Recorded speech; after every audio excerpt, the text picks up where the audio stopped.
선생님입니다. 본생과 생생톡톡 오늘은 제4강 백제를 공부할 거예요. 친구들, 삼국시대 잘 알고 있죠? 고구려, 백제, 신라, 가야. 그런데 이 중에서 가장 먼저 발전한 나라가 있었으니 바로 그 나라가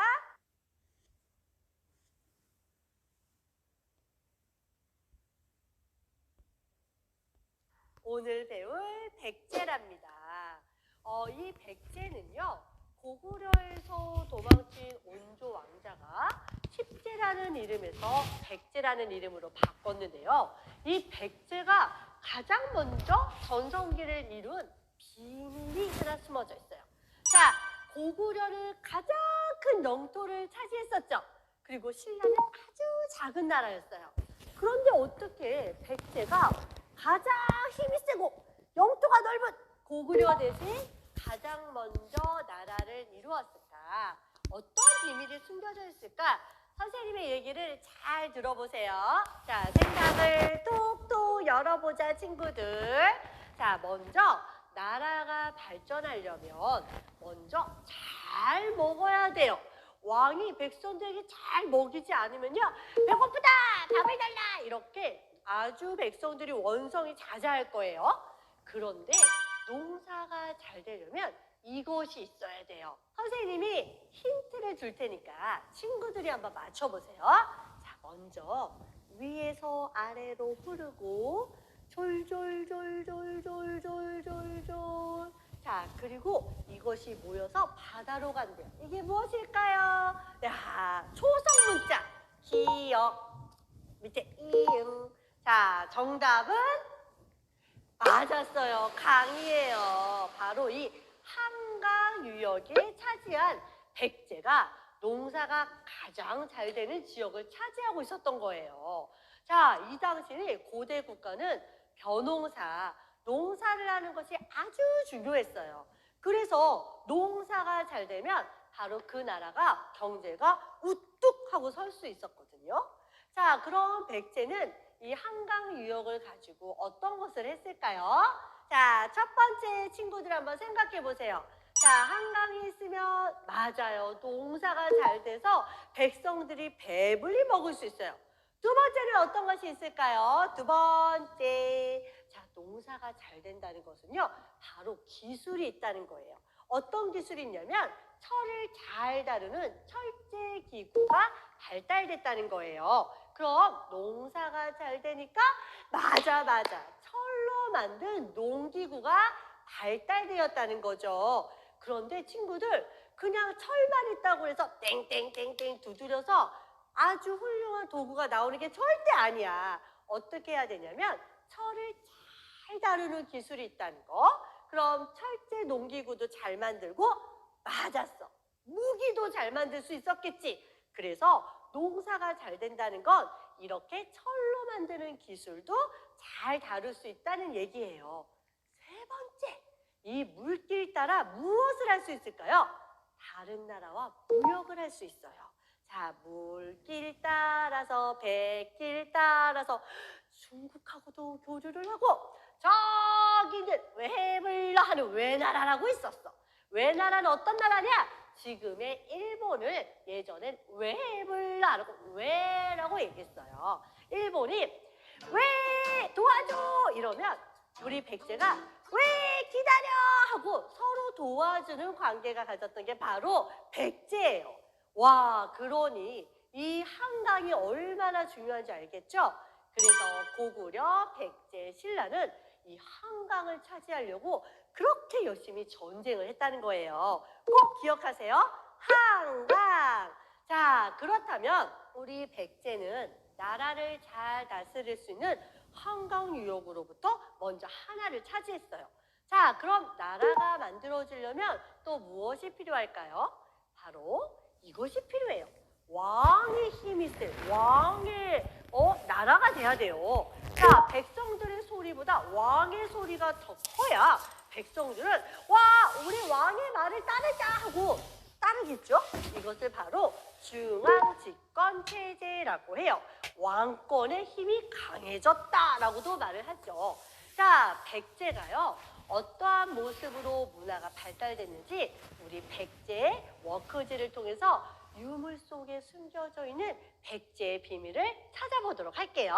자, 첫 번째는요. 바로 외리절터에서 나온 백제의 유명한 벽돌을 보고 알 수 있어요. 자, 백제 사람들은 중국에서 넘어온 불교라는 종교를 믿었어요. 선생님, 불교가 뭔가요? 불을 지르는 건가요? 자, 우리 그렇게 친구들 생각하고 있으면 안 돼요. 자, 불교는 뭐냐면 중국에서 또 인도에서 실크로드를 따라서 쭉쭉 넘어와 백제에 왔어요. 자, 부처님을 모시는 이 불교는 종교적으로 부처님 저희에게 복을 주시옵소서 하고도 빌었지만 사실 불교는 왕의 권위를 높이는데 중요한 수단으로 쓰였어요. 자, 왕이 이렇게 얘기하는 거예요.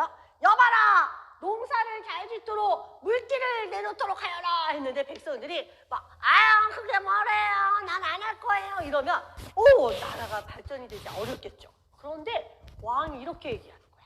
자, 내가 부처님한테 기도했더니 부처님이 수로를 내놓으라고 얘기했노라 하면 우리 왕은 부처님의 말을 잘 듣는 분이야. 어때요? 백성들이 왕의 말을 따르는데 더 잘 들을 수 있겠죠? 귀를 더 열 수 있었기 때문에 삼국시대 때 불교를 드리는 것은 아주 중요했어요. 그 다음에 중요한 게 무엇이었을까요?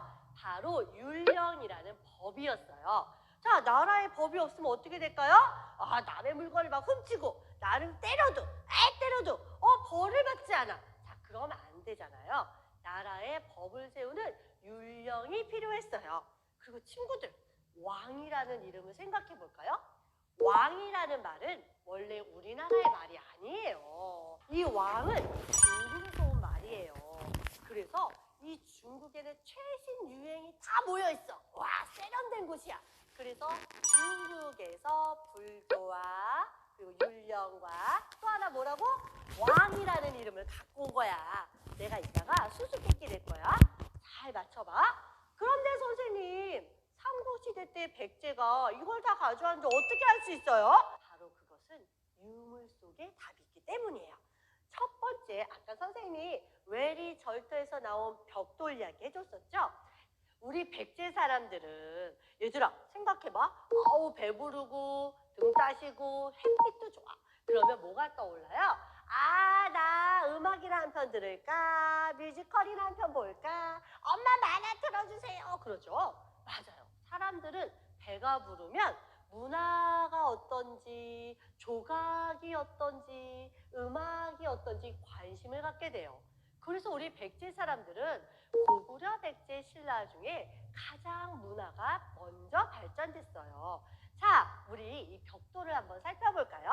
자, 친구들 워크지에 있는 벽돌을 보면요. 우와, 여기에 각가지 무늬로 나와 있죠. 여기에 보면은요, 정사각형 안에 연꽃무늬, 그리고 삼봉무늬, 도깨비, 그리고 용무늬도 가지고 있어요. 그런데 이 조각의 정교함을 볼까요? 그런데 이 안에 아주 중요한 게 숨겨져 있어요. 백제 사람들은요, 이 불교 외에 도교라는 것도 믿었답니다. 선생님, 도레미파솔라시도 도인가요? 그 도가 아니에요.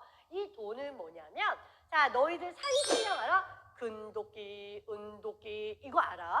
자, 우리 산에 사는 산신령이 있지. 산을 지켜주는 산신령. 이것을 믿는 것이 바로 도교예요.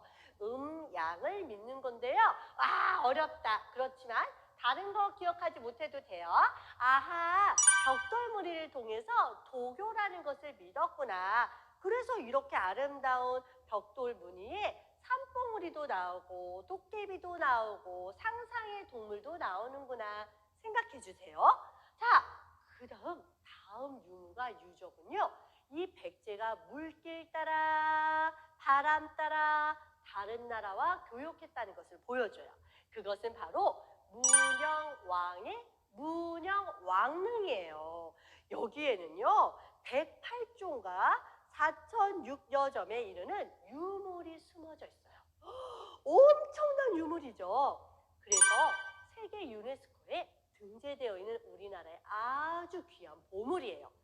그런데 친구들, 이 벽돌을 가만히 살펴볼까요? 이 벽돌 무덤은 고구려 백제 신라 어디에서도 볼 수 없는 백제만의 독특한 문화예요. 그런데 여기에 숨겨져 있는 두 가지 비밀이 있어요. 자, 이 두 가지 찾아내는 친구한테 선생님이 오늘 꿈에 나타나서 막 뽀뽀를 날려줄 거야. 자, 맞춰보자. 바로 뭐냐면 이 벽돌 무덤은 우리나라 무덤의 양식이 삑 아니라는 거. 자, 그럼 이건 무엇이냐? 이 백제가 물길 따라서 바로 중국의 남조와 동진이라는 나라와 교류했다는 걸 알 수 있어요. 중국은 이렇게 벽돌을 쌓아 올리는 형식으로 무덤을 만들었거든요. 그리고 두 번째, 바로 뭐냐면 이 문여왕의 관에 이 수수께끼가 숨겨져 있어요. 선생님이 아까 뭐라 했어요? 왜 너네들 거기 있는 거야? 그럼 뭐예요? 왜가? 우리를 도와줘 무수일까? 하면은 뭐예요? 우리의 백제가 칠지도라는 7개의 칼이 달린 칼을 일본의 외왕에게 하사할 정도로 굉장히 친한 사이였어요. 그래서 문여왕릉에 묻혀있는 이 관은요, 바로 어디서 갖고 왔냐면 이 나무는 외나라의 나무를 가지고 와서 임금님의 관으로 사용했어요. 자, 그럼 이 문여왕릉은 단순한 무덤이 아니라는 거. 그럼 뭐예요? 자, 벽돌의 양식을 통해서 아하, 백제라는 나라는 중국과 교류를 했구나. 두 번째는 아하, 백제는 물 따라 가서 일본과 친하게 지냈구나. 알 수 있겠죠. 네, 맞아요. 자, 그럼 선생님이 세 번째 엄청난 유물을 알려주도록 할게요.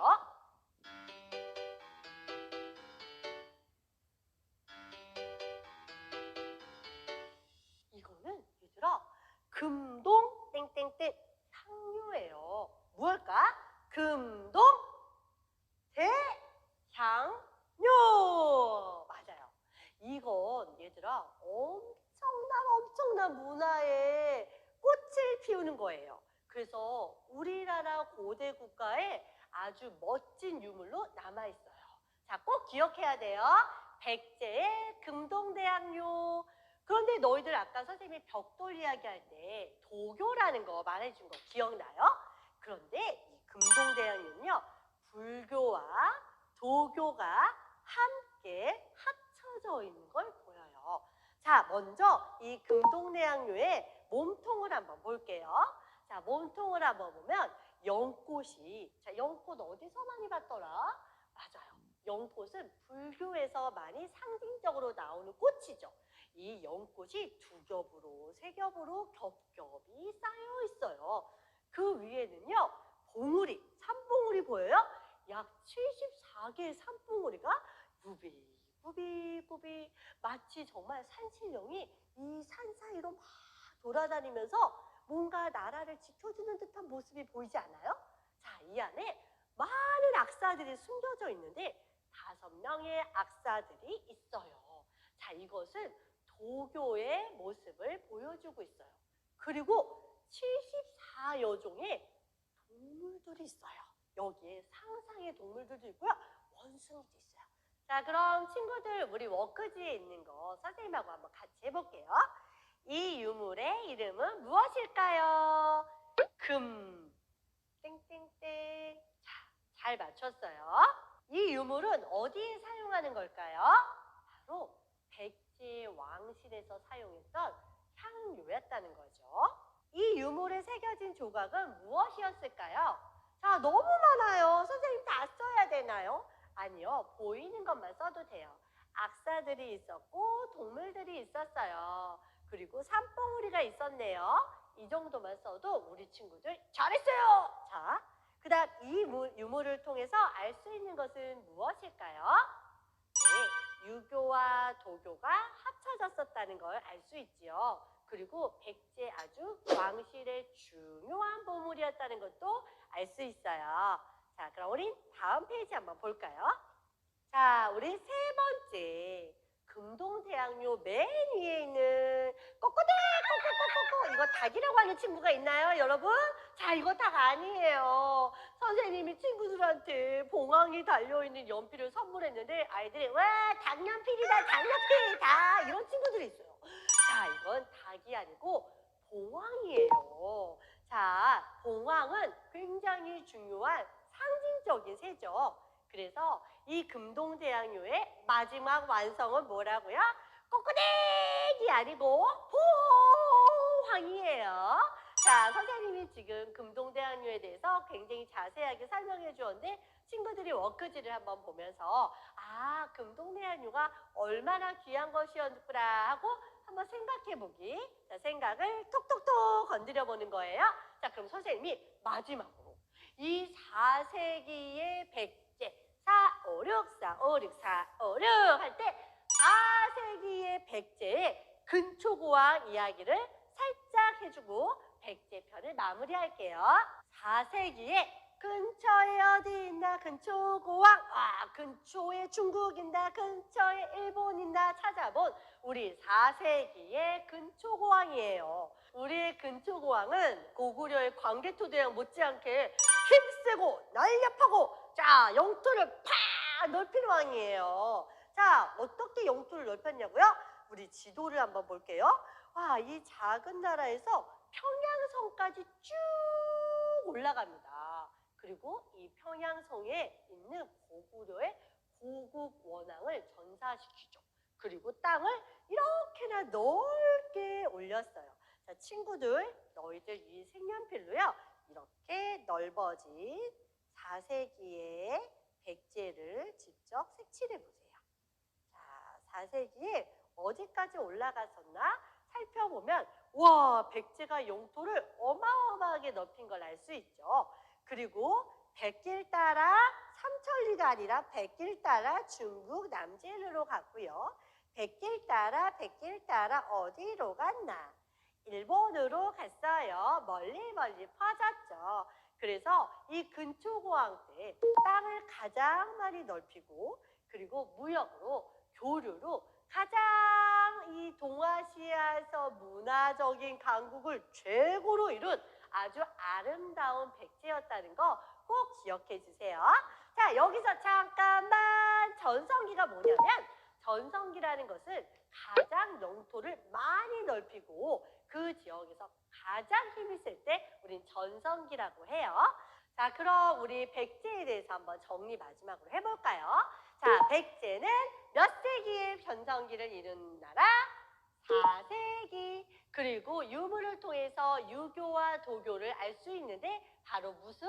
금, 동, 대, 양요 맞았어요. 그리고 백제가 중국의 남진가 그리고 외나라와 같이 교류를 했다는 거 알 수 있는 거 무슨 왕릉? 문양 왕릉을 통해서 알 수 있다. 그리고 백제가 가장 먼저 전성기를 이루었던 거 두 가지. 졸졸졸졸 흐르는 한강 유역과 바로 철제 농기구를 통해서 경제적인 부를 이루었다. 자, 오늘 친구들이 배운 것을 한 번씩 정리하면서요. 우리 지도에 있는 백제를 다시 한번 살펴보세요. 자, 우리는 그러면 다음 시간에 신라편을 공부할 거예요. 신라편 공부하기 전에 우리 백제 문화유산에 다시 한번 박수를 한번 쳐볼까요? 박수! 자, 우리는 다음 시간에 즐거운 마음으로 신라에서 만날게요. 친구들 안녕!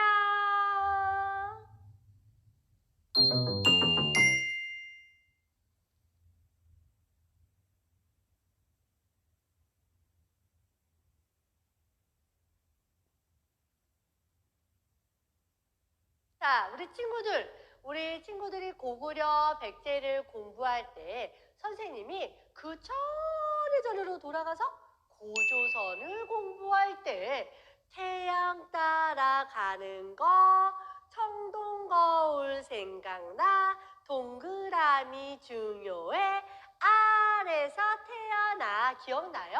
자, 동글동글 중요한 우리 고대 국가에서는 아래에서 태어나는 것을 중요하게 여겼죠. 선생님 정말 아래에서 태어났나요? 아니에요. 아래에서 태어났다는 것은 바로 내가 태양처럼 훌륭한 사람이지 라고 말하는 거죠. 자, 우리 신라는요 무려 6개 알에서 태어났어요. 그 중에서 알에서 나온 그렇지 혁거새. 맞아요. 너희들이 알고 있는 그 신라예요. 그럼 신라가 어디에 붙어 있었던 나라였는지 한번 같이 색칠해 볼까요? 자, 신라는 이쪽 끝에 이렇게 붙어 있었던 작은 나라였어요. 신라는 정말 작은 나라였어요. 사로국에서 12개, 그러니까 진안의 12개의 마을에서 경주에 위치한 작은 나라가 바로 사로국이었죠. 자, 이 사로국이 어떻게 이렇게 한반도를 통일할 수 있었는지 친구들 모두 궁금하죠? 자, 우리 신라 지도를 한번 볼게요. 신라 지도를 보니까 자, 위로는 가려고 했더니 고구려가 어딜 와? 여기 고구려 땅이야. 자, 옆으로 가려고 하니까 백제가 어딜 와? 여기 백제 땅이야 하고 지키고 있어요. 그래서 자, 선생님이 초록 색깔로 나무를 칠해 볼게요. 자, 와, 이 사로국은 이 신라는 이렇게 한반도의 구석에서 그것도 상가나무로 이렇게 둘러싸여 있어서 다른 나라의 소식을 빨리빨리 듣지 못했어요. 백제와 고구려는 중국하고 붙어 있어요. 그래서 이 세련된 아주 최신 소식을 알아들을 수 있었죠. 그게 바로 뭐? 불교와 율령과 왕! 내가 바로 왕이야! 라는 말이었죠. 그런데 신라는 이렇게 맨 구석에 있었기 때문에 이 세련된 소식을 아우 듣지 못했어요. 그래서 신라는 처음에 왕이라는 말이 없었어요. 거차이마! 자, 집에서 한번 따라해볼까요? 거차이마! 이게 뭐예요? 신라가 왕이라는 이름 대신에 불렸던 이름이에요. 거서간, 차차우, 이서간과 마리간. 알겠죠? 거차이마! 그거였구나. 이렇게 왕이라는 이름 대신에 다른 이름으로 왕이라는 이름을 대신했어요. 자, 이렇게 왕이라는 이름도 없었죠. 처음에 신라라는 이름도 갖지 못했어요. 당연히 이 율령이나 불교 같은 것도 나중에 들어왔겠죠. 자, 이런 거죠. 옆에서 무슨 소식이 들린다고? 안 들려. 우리 너무 작아서 안 들려. 뭐라고? 왕이 무엇이요? 그 왕이 뭐다냐? 이러면서 이 새로운 소식들을 듣지 못한 거예요. 자, 그런데 새로운 왕이 나타났으니 바로 이 왕이 신라라는 이름도 갖게 되고 왕이라는 이름도 갖게 되죠. 자, 어떤 왕인지 한번 볼까요? 처음에 지증, 말일까? 지증, 거서간? 지증, 차차우? 아니에요. 우리의 지증 왕! 따다다다다다! 드디어 신라의 왕이라는 이름이 생겼어요. 자, 지증왕은요, 아들한테 이 왕권을 그대로 계승해서 왕위를 계속 계승함으로써 왕권의 권위를 높인 왕이 되었어요. 무슨 왕? 지증왕이에요. 시증왕이 아니에요. 지증왕이에요. 지증왕은 나라의 이름을 신라라는 이름을 붙여주었어요. 자, 신라라는 말은요, 덕이 날로 세워주고 이 사방을 돌봐준다라는 이름을 가지고 있어요. 통일신라를 함으로써 사방에 덕을 세우고 돌봐주는 역할을 했으니 야, 이 신라라는 이름이 딱 들어맞네. 그쵸? 자, 그 다음에 뭐예요? 이 신라라는 국호와 아까 선생님이 한 글자 이응, 이응 추석. 맞아. 왕이라는 이름도 갖게 한 게 바로 치즈왕? 아니, 지증왕이죠. 자, 이번에는요, 법풍왕이에요. 법이 들어가니까 율령. 법이 들어가니까 법풍왕은 율령을 반포했어요. 반포동인가요? 아니고요. 반포는 널리 알린다를 반포한다고 해요. 그래서 법풍왕은 율령을 반포하고 제도를 정비하는 일을 했어요. 율령, 나라는 치즈왕, 지증왕. 자, 이번에는요, 이 신라의 불교가 들어오지 않았을 때 이차돈이라는 사람이 스스로 절을 짓고 목숨을 잃게 돼요. 그런데 이차돈이 목숨을 딱 잃을 때 목을 탁 치자 하얀 피가 팍 솟구치면서 하늘에 꽃비가 내린다 샬랄랄라 모든 사람들이 깜짝 놀랐죠. 그리고 이 신라의 이차돈의 순교로 다시 불교를 받아들이게 돼요. 그런데 여기서 잠깐만 친구들 왜 신라는요 자꾸 이렇게 불교를 드리는 게 어려웠을까요? 이것은요 신라만이 가지고 있는 독특한 문화 때문이었어요. 신라는 처음에 왕이라는 칭호가 없었다고 선생님이 말해줬죠. 그래서 각 군장들이 다스리고 있는 나라였어요. 그러니 어때요? 이 군장은 사슴을 모신다. 이 군장은 돼지를 모신다. 이 군장은 뭘 모실까? 나는 글쎄 생각해 볼게요. 어쨌든 각 부족에 모시는 신이 있었단 말이에요. 그런데 갑자기 불교가 딱 들어오니까 이게 뭐 다시 이게 이런 게 다 있다냐 이러면서 서로 안 믿으려고 했었겠죠. 그래서 신라가 억지로 불교를 안 받아들이는 것이 아니라 신라만의 독특한 문화가 있었기 때문이라는 거 꼭 기억해 주세요. 자, 우리 신라에도 백제와 고구려처럼 훌륭한 유물이 많았어요. 특히 신라만의 독특한 문화가 있었는데 고구려는 고분벽화, 백제는 뭐예요? 세공기술이 뛰어났죠. 그럼 이 신라는 어떤 것이 뛰어났냐? 바로 황금의 나라. 금을 잘 세공하는 기술이 아주 뛰어났다는 거예요. 자, 그럼 우리 신라의 대표적인 유물 속으로 뿅뿅 한번 가볼까요? 자, 친구들 한번 워크지를 한번 보세요.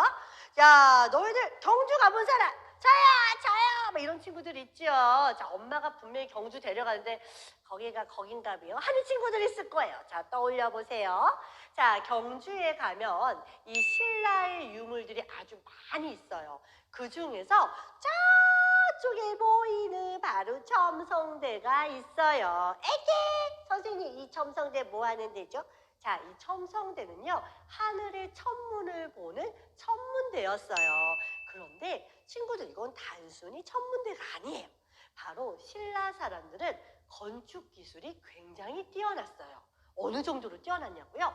지금의 기술로도 이 첨성대와 그리고 석굴암의 비밀을 알아낼 수 없다는 거예요. 그 정도로 굉장히 뛰어난 건축 기술을 가지고 있었어요. 자, 이 안에 들어가서 천문, 별자리도 보고 이 별자리가 왜 중요했을까? 자, 우리 또 한번 생각 톡톡! 자, 우리 고대, 이 고구려, 백제, 신라 사람들은 뭐가 중요하다고 그랬죠? 농사. 농사랑 관계된 건 무엇이죠? 하늘에 파란 구름비 있잖아요. 자, 파란 구름비가 있으면 무엇이 중요하죠? 하늘의 별자리가 중요한 거예요. 그래서 이렇게 천문대에서 하늘의 날씨를 보는 거, 하늘의 별자리를 보면서 점을 치는 것은 굉장히 중요한 거였어요. 자, 두 번째.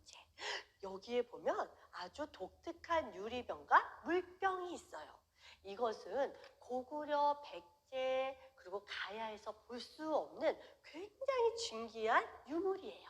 이것은 어디에서 왔을까요? 바로 로마에서 건너왔어요. 그리고 그 옆에 있는 이 아름다운 물병은요, 저 멀리 있는 페르시아, 카자흐스탄에서 온 물병이에요. 자, 여러분 지금 봐도 너무 세련되고 예쁘지 않아요? 선생님은 너무너무 갖고 싶어요. 그런데 로마와 카자흐스탄 그리고 페르시아에서 어떻게 이런 물병이 왔을까요? 예로부터 저 멀리 있는 이슬람교 사람들은요, 이 신라가 동방의 작은 나라 그리고 작은 지역이지만 이 신라가 공기가 얼마나 깨끗하고 좋았는지 아픈 사람은 이 신라에 가면 병이 다 낫더라 하는 이런 말까지 있었대요. 이 신라는요, 세계 각국에 사람들이 와서 무역을 했던 곳이었어요. 우와, 이 작은 신라가 이 페르시아에서도 오고 중국에서도 오고 일본에서도 오고 그리고 저 멀리 로마에서도 건너왔다는 거예요.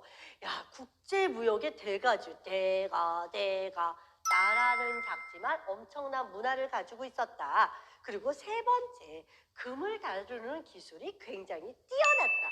선생님이 말했죠? 철이 많다고 훌륭한 거 아니고 금이 많다고 잘 사는 게 아니에요. 바로 다루는 기술이 중요한 거예요. 이렇게 금을 얇게 펴서 아름다운 장식을 만드는 신라. 이쯤 되면 우리 박수 한번. 멋있어. 자, 그럼 너희들이 이 유물을 보면서 어디에 쓰는 물건인지, 그리고 이 유물을 보면 어떤 생각이 드는지 우리 짧게 자신의 생각을 적어보세요.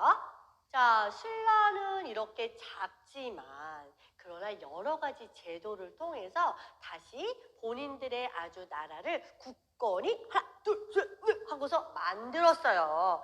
자, 신라는 째까네 그래도 괜찮아. 뭐가 있어요? 통일을 했잖아. 분명히 통일을 했던 데는 이유가 있다. 그런데 그 이유가 뭔지 알아요? 지금의 대한민국과 비슷해요.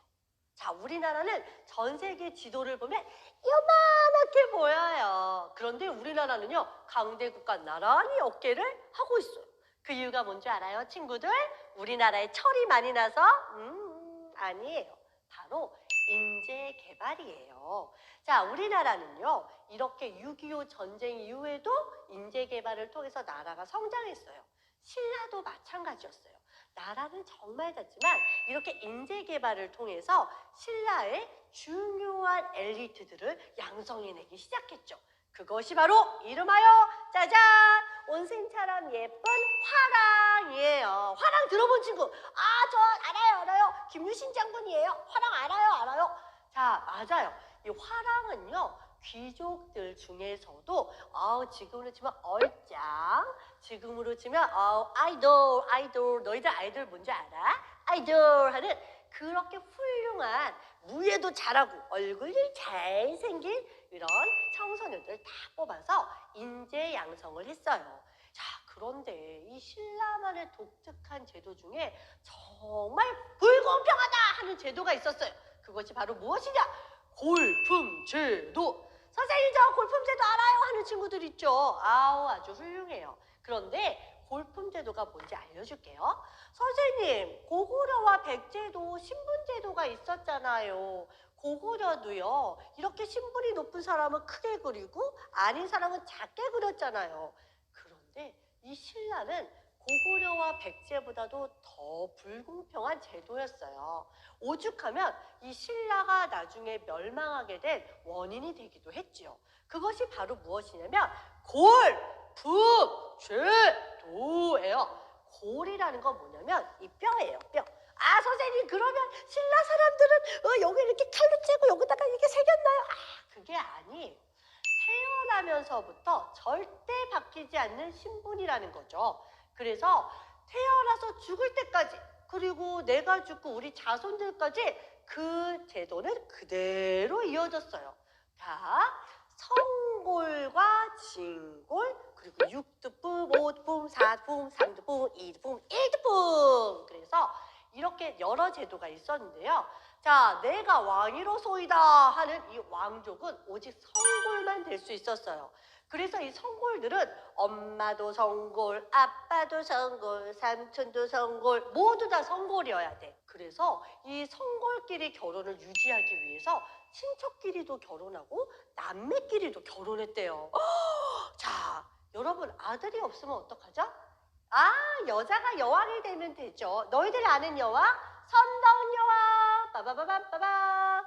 자, 선덕여왕이 태어난 계기는 바로 이 신라의 독특한 이 골품제도에서 나왔어요. 자, 그렇다면 진골은 무엇이냐? 진골은 귀족만 될 수 있어요. 자, 여러분 보세요. 아버지, 아이고 코딱지가 나왔네. 아이고 나는 바보다. 리리리리리 이래도 우리 아버지가 진골이면 나도 진골. 맞아요. 지금으로 치면 그 금숟가락이 진골들이었어요. 자, 그럼 육두품은 무엇이었을까요? 자, 아무리 똑똑하고 나라를 위해서 아무리 큰 공을 세워도 절대 진골이 될 수 없었던 가장 억울했던 육두품이에요. 그래서 이 육두품은요, 나라를 위해서 아무리 공을 세워도 신라에서 인정해주지 않으니까 결국 당나라에 가서 훌륭한 장군이 되기도 하고 훌륭한 사람들이 되기도 했대요.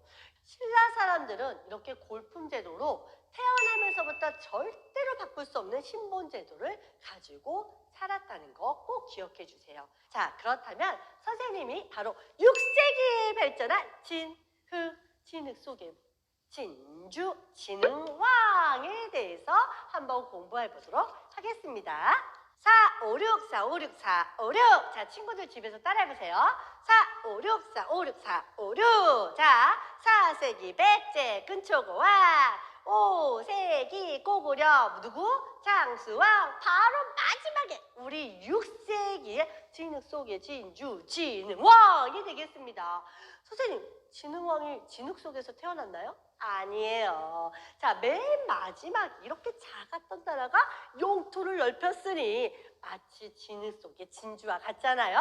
자, 진흙 속의 진주 진흥왕이 되겠습니다. 자, 우리 한번 지도를 한번 살펴볼게요. 자, 진흥왕이 어디까지 올라가는 거야? 이야, 백제의 한강 유역을 뺏고 바로 이 고구려의 함경도 지방까지 쭉 치고 올라왔는데 선생님, 가야가 없어졌어요.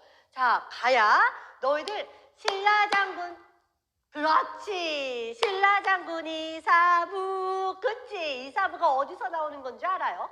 바로 이때 나와요. 자, 이때 가야를 점령해요. 그리고 또 뭐예요? 신라 장군, 그렇지, 신라 장군 이사부가 지금의 울릉도, 그때는 이름이 우상국이었어요. 이 우상국까지 모두 휩쓴 대단한 장군이에요. 자, 그런데 우리 6세기의 진흥왕은요, 이렇게 가장 큰 영토를 넓히게 돼요. 친구들 보세요. 정말 작았던 나라예요. 선생님이 한번 표시해 볼까요? 신라가 이렇게 작았어요. 그런데 땅을 얼마나 많이 차지했는지 한번 볼까요? 정말 대단하죠? 자, 그래서 우리 진흥왕의 공을 세우기 위해서 북한산비, 단양, 신라, 적성비를 세우고 그 공을 높이 올렸다는 거 아닙니까? 자, 그럼 우리 진흥왕은요, 자, 이제 우리 친구들 알 거예요. 전성기라는 말은 땅을 가장 넓혔고, 그리고 우리 진흥왕은요, 자, 무슨 일을 했을까요? 뛰어난 인재 양성에 화랑도를 다시 개편했고요. 그리고 역사적인 편찬 국사를 편찬했고요. 그리고 끊임없는 영토를 확장시켰어요. 그리고 진흥왕은 백제와의 나제 동맹을 깨고서 이 백제의 한강 하류 지역을 빼앗았어요. 백제에는 배신의 아이콘! 그러나 신라에게는 우리의 영웅! 누구예요? 진흙 속의 진주, 진흥왕! 바로 6세기 신라의 전성기 이야기랍니다.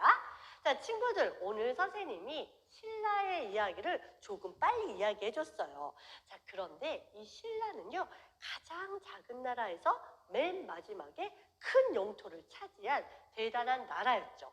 여기에 두 가지 비밀이 있죠? 어떤 비밀일까요? 화랑이라는 인재 개발했었다는 거고요. 다른 나라와 어깨를 나란히 할 수 있을 만큼 많은 교류를 했었다. 그리고 황금을 잘 다스릴 수 있는 이 세공 기술이 굉장히 뛰어났었던 아름다운 손을 가지고 있었던 나라. 그리고 건축 기술이 뛰어났던 나라라는 거 꼭 기억해 주세요. 자, 그럼 우리 다음에는요, 이 무슨 전쟁 이야기를 할 거예요. 하지만 아주 박수를 칠 만한 일이 나오니까 다음 시간에도 기대해 주세요. 친구들 모두 안녕. 다음 시간에 만나요. 안녕.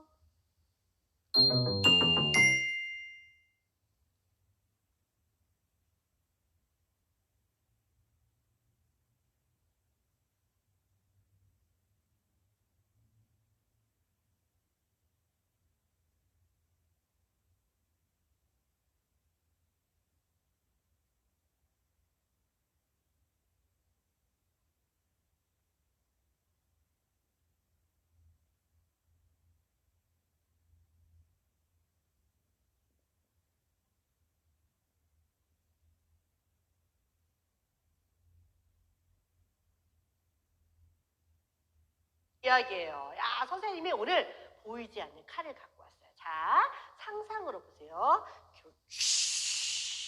뭐라 해야 돼요? 이거 나오면 안 돼요, 친구들. 자, 멋진 광개토 대왕의 칼? 아니에요. 수나라와 당나라는요, 광개토 대왕이 나오지 않아요, 친구들. 자, 수나라와 당나라에선 고구려에 어떤 장군이 나올까? 우리 한번 귀 쫑긋 하고 한번 보도록 할게요. 그런데 우리 수나라와 당나라와 이 고구려의 전쟁을 알려면요, 우리가 지도를 알아야 돼요. 자, 우리 고구려 주변에 어떤 나라가 있는지 하나씩 살펴볼게요. 이 고구려 땅을 볼까요? 와, 얘들아, 뭔가 이상하지 않아요? 고구려 땅이 굉장히 넓어요. 자, 이건 뭐예요? 누가 이렇게 땅을 만들었을까? 바로 5세기의 광개토 대왕이죠. 선생님, 정말 여기 있는 나라가 모두 광개토 대왕이 세운 이 고구려인가요? 맞았어요. 이렇게 넓은 고구려가 나중에 통일신라를 하면서 이 많은 영토가 사라지게 돼요. 자, 그런데 오늘은 그 과정을 공부할 건데요. 자, 지도, 자, 예쁜 색연필 꺼내볼까요? 자, 고구려. 와, 여기가 고구려 땅이래요. 그런데 이 고구려의 위에 있는 곳을 요동지방이라고 해요. 그래서 수나라와 당나라 땅이 많이 나올 때는 요동지방, 요서지방이라는 게 많이 나오거든요. 요동이 어디, 요서는 어디, 엘렐렐레 나는 몰라요. 이러면 안 돼요. 자, 고구려의 위쪽에 있는 데를 우리는 요동지방이라고 하고요. 고구려의 옆쪽에 있는 곳을 바로 동서, 서.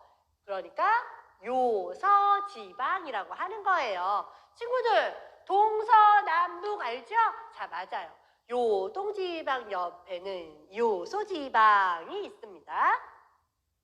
짜잔. 자, 그리고 여기에 뭔가 흐르고 있죠? 여기는 바로 요하라고 해요. 그런데 이 당시에 고구려가 시간이 한참 흐르고, 자, 이 고구려와 백제와 신라가 각각 문화가 발달하는 사이에 이 중국에서는 난리가 났어요. 각 나라가 막 전쟁을 하고 무서운 시대가 열린 거죠. 그 중에 한 나라가 통일을 하게 돼요. 그 나라가 바로 어디냐면 수나라예요.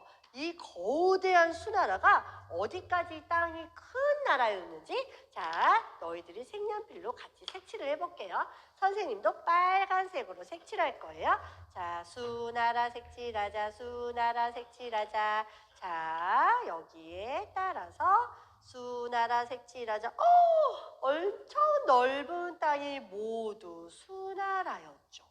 이렇게 수나라가 강력하게 땅을 차지하니 얼마나 힘이 셌겠어요? 그래서 수나라 지방 옆에 있는 나라들은요, 모두 벌벌 떨었어요. 수나라가 말 100피를 갖고 오너라 이러면 정말 말 100피를 준비해서 이렇게 조공으로 갖다 바쳤어야 됐어요. 쌀을 갖고 오너라 이러면 다른 나라에서 쌀을 준비해서 모두 수나라에게 갖다 바쳐야 됐죠. 그런데 단 한 나라만 말을 듣지 않아. 그 나라가 어디? 바로 우리의 고구려였어요. 자, 고구려는요, 말 100피를 갖고 오너라 그러면 뭐래? 지금 뭐라 그러는 거야? 수나라 지금 뭐라고 떠들었냐? 이렇게 말을 듣지 않아요. 어디 감히 우리에게 말을 갖고 오라고 하느냐? 니네가 갖고 와라. 자, 말을 듣지 않아요. 그래서 수나라의 황제는 고구려를 공격하고 있어요. 이렇게 큰 나라가 고구려처럼 작은 나라를 치면 이 고구려는요, 얼마나 무서웠겠어요, 친구들? 자, 이 고구려가 과연 그냥 넘어갔을까요? 자, 우리는 수나라의 싸움이 되지 않습니다. 그런 수나라에게 우리가 다 갖다 바칠 테니까 전쟁만을 하지 말아 주십시오 라고 말했을까요? 과연 그렇지 않아요. 자, 이 고구려는 아주 당당하게 맞서 싸웠어요. 어떻게 맞서 싸웠냐고요? 이제부터 이 훌륭한 장군이 말해줄 거예요. 이름하여 을지문덕. 자, 우리 을지문덕이 이 전쟁에서 얼마나 뛰어난 전략을 보여줬는지 이제부터 선생님이 알려주도록 할게요. 때는 바로 6세기 말이었어요. 이 수나라가 전국을 통일하고 나서 고구려로 공격을 하려고 마음을 먹었죠. 자, 근데 우리 고구려는 어떤 나라냐? 눈치도 빨라. 그래서 이 수나라의 작전을 미리 알아차린 거예요. 수나라의 전쟁을 미리 알아챈 고구려는요, 미리 식량도 확보해놓고 그리고 군사도 다시 재정비했었죠. 그리고 이 수나라가 드디어 30만 대군을 데리고 전쟁에 참여해요. 근데 친구들, 우리가 알아야 될 것이 있어요. 자, 전쟁은요, 군인이 많다고 이기는 전쟁이 아니에요. 전쟁이라는 건요, 바로 이 전략가, 그러니까 얼마큼 작전을 잘 세우느냐에 따라서 이 전쟁의 판도가 달라지는 거예요. 수나라는 30만 대군을 이끌고 고구려에 쳐들어왔어요. 그런데 이 고구려의 지리를 미리 알아차리지 못한 거죠.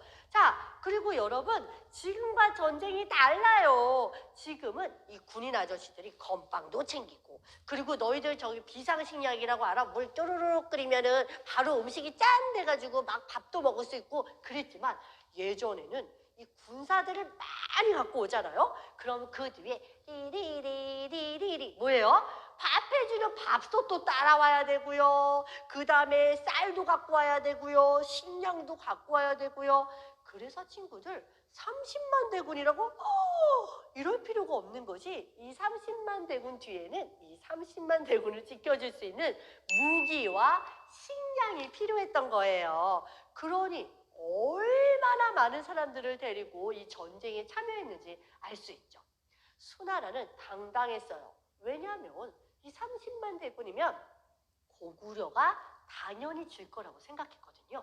그런데 1차 전쟁에서 싸움 한번 못 해보고 모두 다 수나라로 가게 됩니다. 그리고 심지어 살아있는 사람이 얼마 되지 않았대요. 대단하죠? 자, 두 번째. 수나라는요, 이 한 번의 전쟁에서 바득바득 이를 갈았어요. 너네 고구려 두고 보자. 아우, 분하다 이러면서 수나라가 두 번째 전쟁을 걸어와요. 그런데 이 수나라가, 이 작은 고구려가 뭐라고 113만 명을 데리고 간다는 거 아니에요. 심지어 엄청난 배를 이끌고도 오고요. 저 위쪽으로는 군사들, 그리고 배를 끌고 이 백기를 따라서 또 쳐들어와요. 그런데 얼마나 많은 군사들을 데리고 왔는지 백길로 이 고구려까지 도착하는데 한 달이나 걸렸다는 거 아니에요. 엄청난 대군을 두고 고구려에 쳐들어옵니다. 아니, 고구려는 전쟁이 얼마 끝나지 않았는데 또 수나라가 113만 명이나 데리고 왔으니 굉장히 무서웠겠죠? 자, 그런데 이 고구려가 어떤 나라냐? 힘세고 강력한 광개토대왕, 기억나죠, 친구들? 그리고 장수왕, 그리고 기억나죠, 여러분? 엄청난 영토를 누비고 다녔었던 이 고구려 아닙니까? 이 고구려에는 아주 훌륭한 장군이 있었어요. 바로 이름하여 을지문덕 장군님 되겠습니다. 자, 여러분, 우리 너희들이 을지문덕이라면 어떤 카드를 썼을지 한번 생각해 볼까요? 자, 선생님이 아까 얘기했죠. 전쟁은요, 군사가 많다고 이기는 것이 아니다. 사람 수로 이기는 것이 아니에요.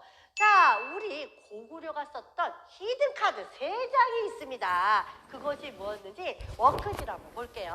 자, 선생님이 예전에 고구려 편에서 무엇을 가르쳐줬어요? 고구려는 성의 나라라고 그랬죠? 자, 그래서 흙으로 지은 것이 아니라 뭘로 지었다고요? 네, 돌로 아주 차곡차곡 빈틈없이 성을 빼곡하게 만들었었던 고구려잖아요. 자, 이렇게 고구려 땅에는요, 성이 각각 있었겠죠. 그런데 이 성을 지키는 거예요. 주요 부분의 성을 지키는 걸 바로 수성전의 히든 카드 첫 번째 카드입니다. 자, 두 번째 카드 볼게요. 두 번째 작전은요, 조금 슬픈 작전이에요. 바로 히든 카드 2, 청야전 작전이에요. 이건 뭐냐면요, 군사들이 적이 먹을 식량을 모두 없애는 거예요. 자, 그러면 적은요, 식량을 가지고 와도 밥을 할 수가 없었다. 군사들이 배고픔에 굶주리겠죠. 자, 그러면 수나라는요, 이제 마음이 급해졌어요. 내가 빨리 전쟁하고 다시 수나라로 가고 싶어. 배도 고프고, 정말, 그리고 전쟁이 왜 이렇게 안 끝나? 이 히든카드 세 번째가 바로 장기전이에요. 이 적군의 마음을 급하게 만들어서 적군이 단단히 흐리게 하는 거죠. 그래서 배고프고 전쟁은 빨리 끝내야 되는데 이 고구려군이 장체 전쟁을 끝날 생각을 하지 않아. 적은 점점 지쳐갔어요. 자, 이렇게 가서는 수나라가 질 것 같은 거예요. 그래서 이 수나라에서 만든 것이 바로 별동대였어요. 별동대는 113만 군 중에서 특별한 군사들을 뽑아서 전쟁에 나가게 한 거예요. 자, 지금으로 치면 특수부대. 자, 특수부대가 바로 수나라의 별동대였어요. 자, 별동대가 출정해요. 그런데 아까 너희들 지도에서 보면 청천강이 위에 흐르고 있어요. 자, 우리의 을지문덕은요, 유인하는 거예요. 자, 마치 후퇴하는 것처럼 막 유인했어요. 유인하고 적군이 살수 근처에 깊숙이 왔을 때 우리 을지문덕이 고만해라, 고만해, 많이 했다 아이가, 이러면서 우리 수나라 장군에게 편지를 보냅니다. 자, 워크지 한번 볼까요? 그대의 신기한 작전은 하늘의 이치를 알았고 오묘한 계획은 땅의 이치를 깨달았구려. 전쟁에 이겨서 그 공이 이미 그리 만족할 줄 알고 이만 전쟁을 멈추는 것이 어떻겠소? 미리 언지를 준 거죠. 자, 어떻게 됐을까요? 깨달았지만 이미 늦었어요. 자, 이렇게 을지문덕은요, 살수대첩에서 아주 큰 공을 세우게 됩니다. 그리고 이 살수대첩에서 진 수나라의 군대는요, 113만 군에서 다시 수나라로 살아서 돌아간 자가 2,000명이 안 됐다고 합니다. 그러니 이 고구려가 얼마나 대단한지 알 수 있겠죠? 자, 이 전투가 바로 612년에 일어난 그 유명하고 유명한 살수대첩입니다. 수나라는 고구려의 무리한 전쟁을 일으켰다가 그만 나라가 망하고 말았습니다. 그래서 수나라의 황제가 죽으면서 유언을 남겼어요. 다시는 저 고구려에 전쟁을 걸지 말라, 이러면서 유언까지 남겼다고 합니다. 여러분, 그리고 이 정말 대단한 건요, 중국의 아무리 대단한 나라가 고구려에 전쟁을 걸었지만 단 한 나라도 고구려를 이긴 나라가 없었다는 거. 그 정도로 이 고구려가 훌륭하고 아주 싸움에 능한 아주 용맹스러웠던 나라라는 거 잊지 마세요. 자, 그렇다면 우리 이제 당나라를 한번 볼 거예요. 당나라는 이것을 기억해 주세요. 영유왕과 영계소문 빠밤. 자, 우리의 영유왕은요, 이제 중국과 더 이상 싸움을 하기가 싫었어요. 왜냐하면 전쟁도 너무 힘들고 백성들도 너무 힘들었기 때문이죠. 자, 수나라가 망하고서 당나라가 들어옵니다. 당나라, 아우 비겁해. 그런데 이 당나라는 수나라보다 머리가 좋았다는 거예요. 그래서 수나라처럼 무조건 고구려에 쳐들어오지 않았어요. 때를 보고 있었죠. 이때 영유왕에게 먼저 화해를 하기를 원합니다. 우리는 말이야 수나라와 다르다 해. 우리는 이 고구려와 친하고 싶다 해. 그러니 전쟁을 하지 말고 우리 당나라와 친하게 지냅시다 하고 먼저 화해의 손을 내밀게 되었어요. 그런데 영유왕도 가만히 생각해보니 전쟁이 너무 힘들었던 거야.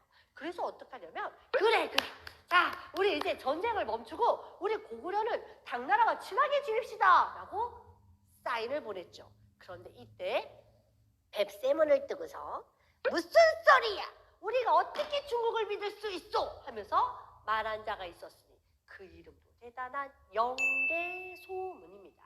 영계소문은 영유왕이 이 당나라와 친하게 지내는 것을 원하지 않았어요. 하지만 이 왕의 말에게 자신이 아니되옵니다 라고 말했다가는 반역죄예요. 이때 반역죄는 정말 무섭잖아요. 그러니까 영유왕의 말에 끄덕끄덕 하는 척을 하고, 자, 잔치를 벌리는 사이에 영계소문이 영유왕의 목을 칩니다. 그리고 영유왕을 따르던 이 장군들도 모두 다 죽이고 말아요. 그리고 영계소문은 스스로 왕이 됩니다. 물론 허수아비 왕을 세우게 되죠. 하지만 영계소문의 권력은 대단했습니다. 이때 당나라는 어땠을까요? 당나라가 고구려가 과연 마음에 들었을까요? 마음에 들지 않았어요. 영유왕을 죽인 대가로 자, 너희가 감히 우리 당나라의 뜻에 반역해? 그리고 우리 당나라와 친한 영유왕을 죽였어? 자, 그럼 전쟁이다! 하면서 전쟁의 불씨를 찾은 거죠. 그리고 당나라는 당당당당당당 뭐가 이렇게 당당한지 고구려에 또 쳐들어오게 됩니다. 자, 그런데 친구들 우리 워크지를 한번 볼게요. 평양성이 있어요. 평양성에서 조금 올라가니 안시성이 있어요. 자, 친구들 우리 안시성이라는 말 많이 들어봤나요? 어디에서 나왔어요? 영화에도 많이 나오고요. 드라마에도 많이 나와요. 그런데 이 안시성이 왜 중요했을까요? 실제로 안시성은 굉장히 작은 성이었다고 해요. 하지만 이 안시성의 위치는 굉장히 중요했어요. 이 안시성이 무너지면 고구려 전체로 당나라가 쳐들어오게 되는 거예요. 그래서 이 고구려 사람들은요, 이 안시성을 지키기 위해서 죽을 힘을 다해서 싸웠어요. 와! 안시성을 지켜야겠다! 이러면서 이 고구려 사람들은 안시성을 정말 목숨을 바쳐 싸우게 됐죠. 이 당나라가 보기에 싸움이 끝나지가 않아. 정야전, 장기전 계속 진행되는 거예요. 그럼 여러분, 전쟁이 너무 길어지면요, 적군은 지치게 되어 있어요. 그래서 이 당나라, 이 꽤 많은 당나라가 또 한 번에 꾀를 쓰게 됩니다. 그게 뭐냐면요. 자, 우리 그림 한번 볼까요? 자, 이 그림에 보면요. 이 성보다 더 높은 흙담을 쌓는 거예요. 흙을 모아. 세상에, 성은 요만한데 흙담을 여기까지 쌓았어요. 그럼 어떻게 될까요? 당나라 군사가 아래를 내려다보면서 고구려 군사들에게 화살을 막 날리는 거죠. 고구려군은 굉장히 무서웠겠죠. 자, 그런데 여러분, 하늘은 고구려의 편이었다. 바람이 불고 비가 쏟아져요. 비가 막 내려요. 그럼 어떻게 되겠어요? 땅이 무너지기 시작했어요. 그리고 당나라 군사들이 와! 하면서 이 흙담에서 주저앉았죠. 자, 이 틈을 노리고 이 고구려 군사들도 맹렬하게 와! 하고 함성을 지르고 당나라 군사들을 모두 물리치게 된 거예요. 대단하죠? 자, 그럼 이때쯤에 어떻게 돼요? 박수 한번 쳐야죠. 와! 진짜 대단해요. 그래서 당나라 역시 이 고구려를 한 번도 이겨보지 못하고 전쟁에서 크게 패하고 맙니다. 자, 이 수나라와 이 당나라의 전쟁이 왜 중요하냐고요? 바로 신라가 통일신라를 만드는데 아주 중요한 역할을 하기 때문이죠.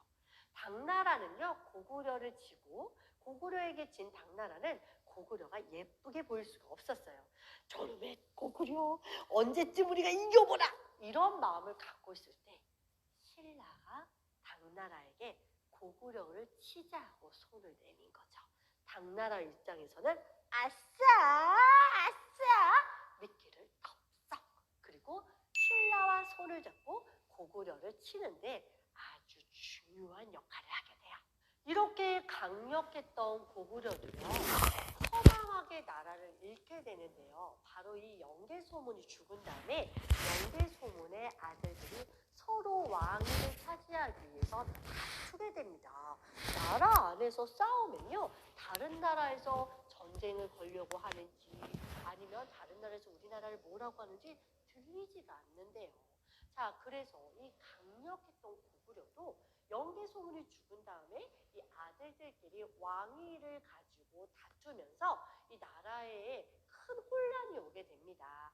그러면서 이 신라가 당나라와 손을 잡고 고구려를 딱 칠 때 아무런 힘을 써보지도 못하고 이 강력하고 대단하고 훌륭했던 나라가 그만 아주 허무하게 역사 속으로 사라지고 말았어요. 자, 너희들이 보기에는 이 고구려를 지킬 왕 어떤 사람에게 상을 주고 싶나요? 왕에게 상을 주고 싶나요? 아니면은 이 살수대첩의 을지문덕에게 상을 주고 싶나요? 아니면 당나라로부터 우리나라를 당당하게 지켜낼 영계소문에게 상을 주고 싶나요? 우리 친구들이 고구려를 지키는 왕에게 훌륭한 상을 준다면 어떤 내용으로 누구에게 상을 주고 싶은지 한번 우리가 상장을 만들어 봤으면 좋겠어요. 자, 친구들, 우리 고구려는요, 중국의 어떤 나라도 건드리지 못할 정도로 강력한 나라였어요. 물론 이 강력한 나라 덕분에 우리가 지금까지도 이렇게 우리나라를 잘 지킬 수 있는 힘이 되었겠죠?